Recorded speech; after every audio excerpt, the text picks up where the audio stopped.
I've just got off the bike up the hill, and I've been training this morning, so I need to stretch, because one of the worst things when you're a cyclist is rushing around and never taking time to stretch. So I'm pulling the brakes, stepping back, keeping my hips square,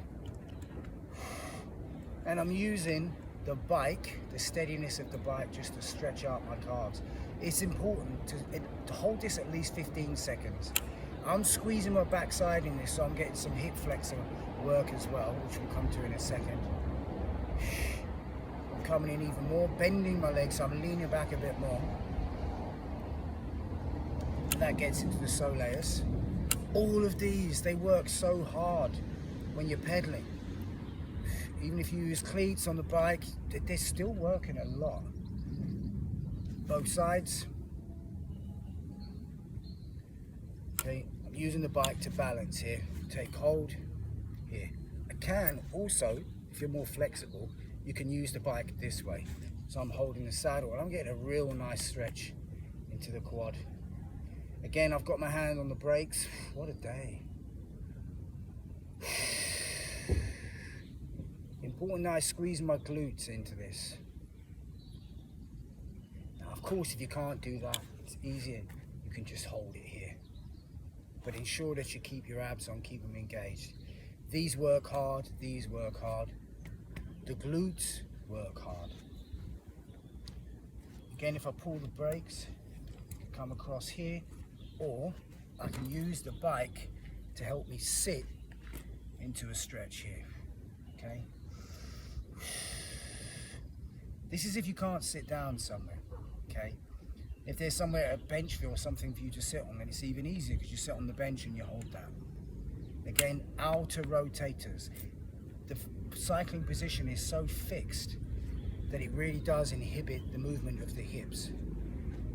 I step back, but I don't step back too far. Keep my abs on. The hip flexors so tight when you're cycling.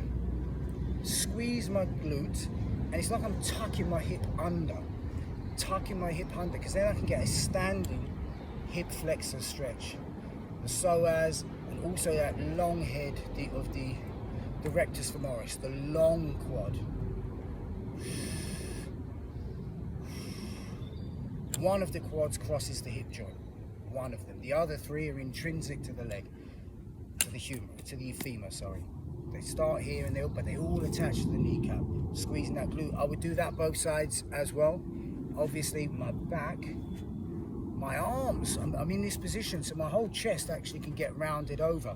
So if I take the bike, reopen, again I'm drawing in. If I don't draw in and I'm stretching out this way, I could get some hyperextension in the lower back, which I don't want. I'm squeezing my glutes into it still to protect my lower back when I do this. These are simple ones that you can do.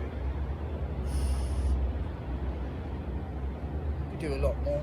We've got our lower back, so I would suggest take hold here. Why? Well, because when you're on the bike and you're up, there's a lot going on down here. So you can take hold, pull the brakes, and you can use the bike. Draw the belly button in and create a C shape here. Just let your head be naturally in line with your spine. Don't let it drop and don't look up. You don't need to. At the same time, obviously, I'm getting a bit of a stretch into my lats as well, down the sides, which is nice. And of course, the old favorite, hamstrings. Most people are pretty bad. Hamstrings is the muscle at the top of the back of the upper leg there. If you can, mine are pretty good. I'll go there. The important thing when you do the hamstrings though, even if you do this version here and you've got your weight kind of distributed, I'm still using the bike, you see, just to take pressure off my back, and I'm holding it. What's important is when you stretch your hamstrings, you do not want to feel pain behind the knee. You want to feel it in the belly of the muscle. So that might mean you need to bend the legs slightly, because stretching tendons is never a good idea and you can't really do it anyway. So you bend the legs so you feel it in the belly of the muscle. I could do it that way, I could do it that way. What's important is that I keep the hips square and don't let their leg turn out too much. Again, this is easier if you're not on the grass like me, but you've got somewhere to put your leg onto, like a wall or something. Breathe deep, shake it out. We could do a lot more, but if you're a cyclist and you don't have a lot of time to stretch, do those ones at least.